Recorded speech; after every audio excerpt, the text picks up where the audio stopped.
What's the hardest thing about writing? Well, it's getting started. Maybe you're having a hard time coming up with a story idea, or you're stuck on where to take your story next. If you want a way into a story or a way through, I have 9 story starters to help you. This free PDF is full of story seeds and prompts to get you going. To download your 9 story starters, go to nancypanuccio.com/start. That's Nancy with an I, Panuccio with 2 C's, nancypanuccio.com/start. Goals shift due to obstacles or resistance the antagonist or the character themselves create. But they all lead towards the main story goal. Each scene is another piece of the puzzle that is your protagonist's story problem or story question. Some goals are more concrete, others are more internal.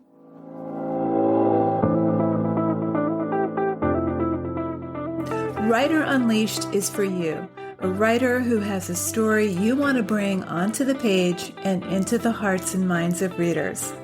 I'm Nancy Panuccio, writer, editor, and writing coach. And each week, we'll explore techniques, mindsets, and inspiration for writing stories readers can't put down. Thanks for spending some time with me today. Now let's begin.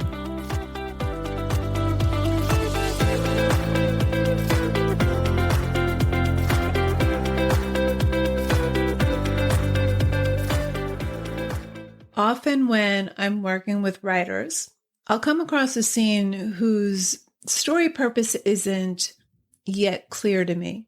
Things happen, a good thing, but its purpose for being in the story is muddled because the characters don't appear to have any goals in the scene. And without character goals, the story lacks clarity and movement. So in this episode, we'll talk about what a scene goal is, why you need one in every single scene, and the different types of goals your character might have in a scene. First, a reminder of what a scene is. A scene is a unit of time and action in your story in which characters pursue goals. In each scene, your character sets out to achieve a desired outcome.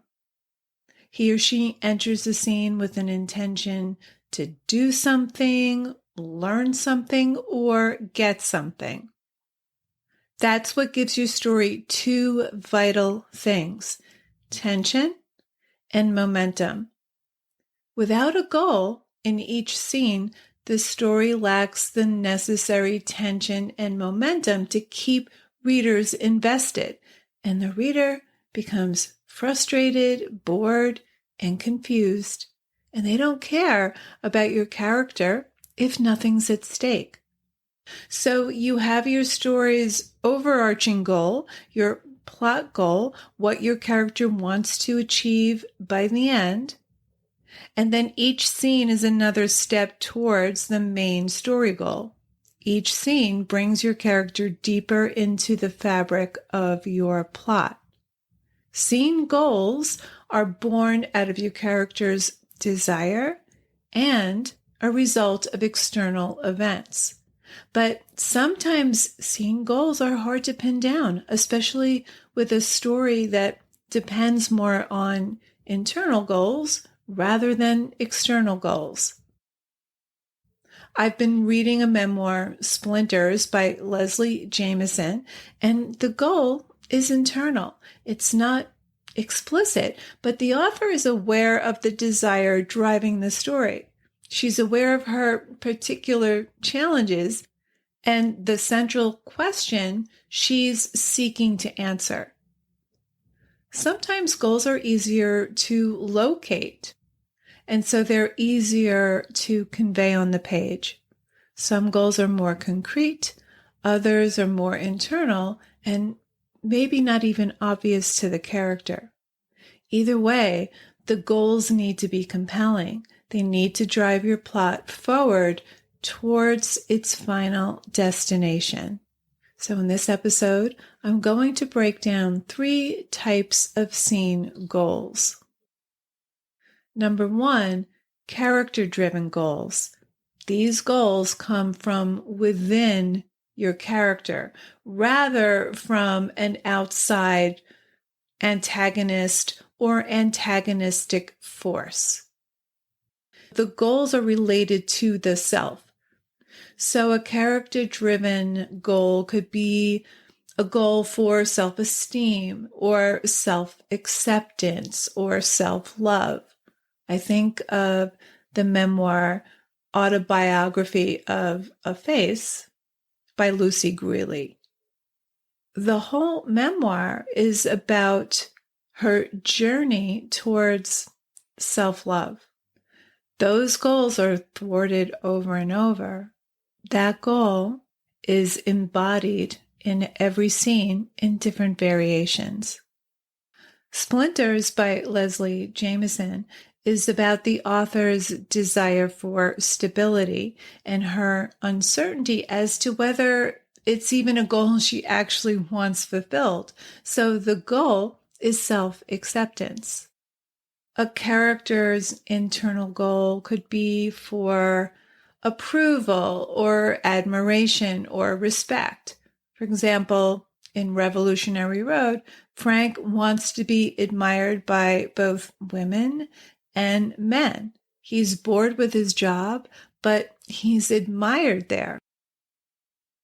In Margaret Atwood's Cat's Eye, she yearns for approval and acceptance from her friend Cordelia, and so every scene is some version of that desire.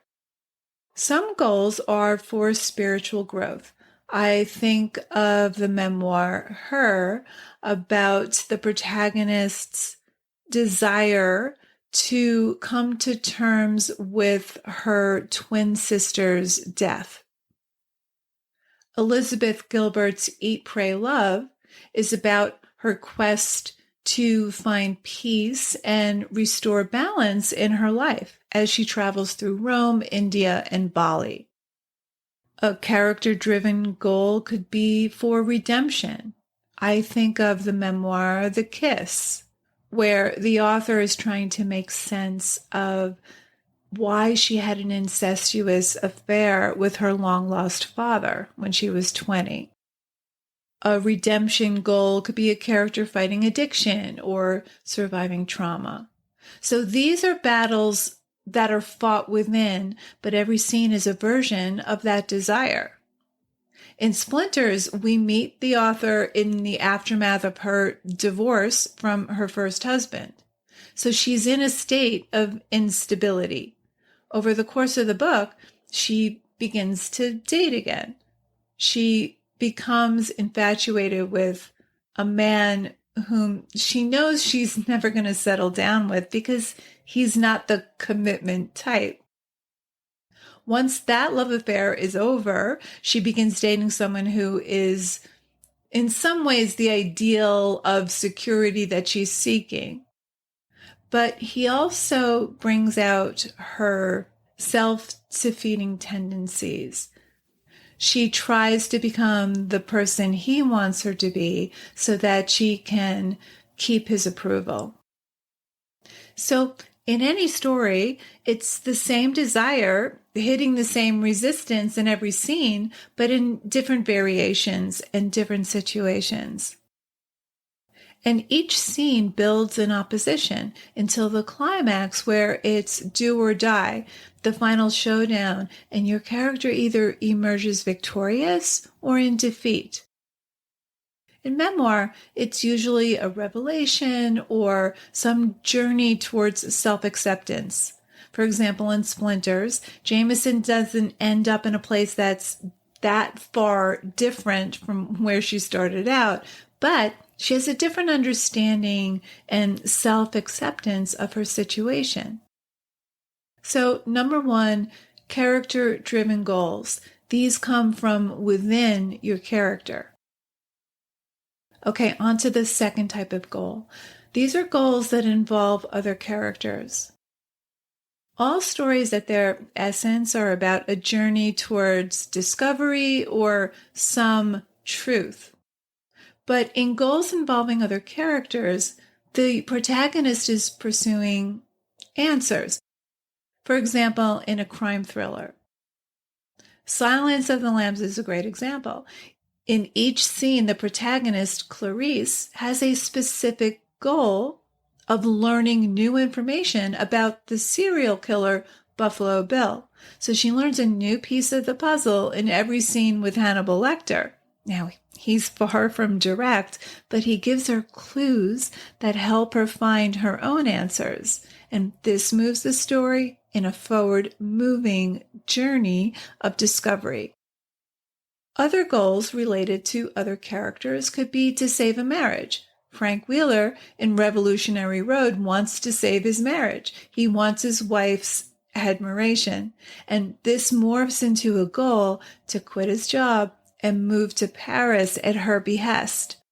Ultimately, though, she becomes pregnant with their third child, and he takes a job promotion, which leads to an unhappy wife who now despises him, and ultimately tragic circumstances. Another type of goal that is related to another character is a love story. A character wants to be with someone, and circumstances keep them apart. So in every scene, the goals will ultimately lead to the characters being together or apart. I've been watching the series Eric, and every scene has the goal of finding their child, their son, who disappeared on his way to school. So goals that involve other characters. Okay, on to number 3, goals in response to the antagonist. These are usually easier to write because the goals are born out of the antagonist's actions. For example, in Margaret Atwood's novel, The Handmaid's Tale, Fred Waterford is the antagonist. He's a commander of a far-right Christian theocracy where women are stripped of all their rights, while the women who are able to bear children are forced to work as sex slaves. Escaping danger could be another goal. It could be natural danger or someone who puts the character in danger. I think of novels like Room, where the protagonist is held captive for 7 years and has a son in captivity. She escapes by having her 5-year-old son fake his death and jump out of the truck as the antagonist drives what he thinks is a dead 5-year-old. It's a very tense scene, and it's not easy, but he finds help. They find her, and she's free physically, but not psychologically. And the rest of the novel is about her freeing her mind from the trauma. Some antagonists cause a moral outrage. In the movie And Justice for All, starring Al Pacino, he plays Arthur Kirkland, an idealistic defense attorney who defends innocent people convicted of crimes they didn't commit.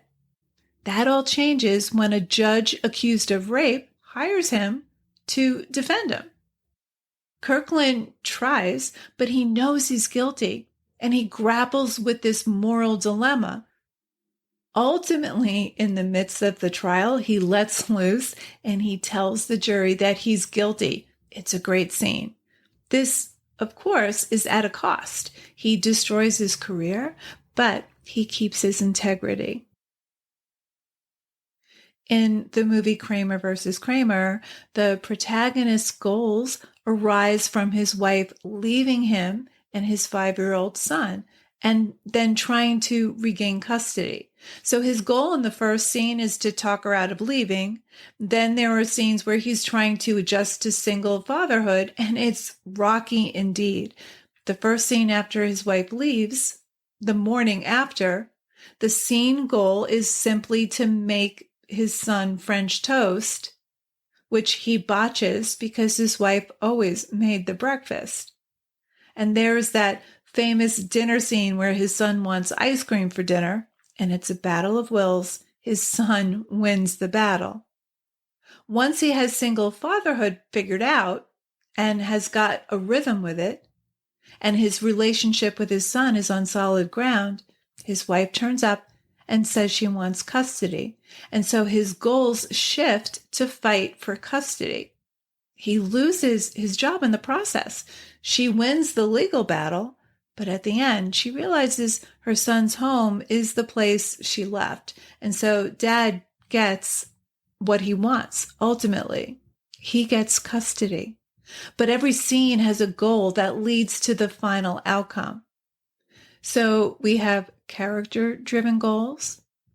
We have goals that involve other characters.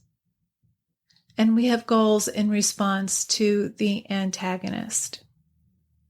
So let's talk about multiple goals and redirects. Goals shift due to obstacles or resistance the antagonist or the character themselves create. But they all lead towards the main story goal. Each scene is another piece of the puzzle that is your protagonist's story problem or story question. Some goals are more concrete, others are more internal. Okay, let's recap. We talked about scene goals and why they're important in every scene. In each scene, your character sets out to achieve a desired outcome that's related to the main story goal. He or she enters the scene with an intention to do, learn, or get something. That's what gives your story two vital things: tension and momentum. We talked about 3 types of goals you can have in a scene. Number 1, character-driven. These are goals related to the character's inner yearning. It could be self-acceptance or a spiritual awakening or redemption, but the goal is self-generated. Number 2, goals related to other characters. A character might want to find someone who's missing. They might want to love someone. They might want to solve a crime or protect someone, but the impetus is another character in the story. And number 3, goals instigated by an antagonist. The protagonist may want to escape danger or fight for separation from a neglectful parent, but the goals are in response to the actions of another character. So you have your story's overarching goal, and then each scene is another step towards that main story goal. Characters who have goals in every scene move the story forward. Each scene is crucial to your plot. So there you have it. Thanks for hanging out with me today. And if you know any writers who need some support in their writing, please share this episode or the Writer Unleashed podcast in general. And if you love what you're listening to, subscribe on your favorite listening platform and please leave me a review. Reading how this podcast impacts your writing truly lights me up and helps me create topics for the show. Till next time, keep writing, and I'll talk to you soon.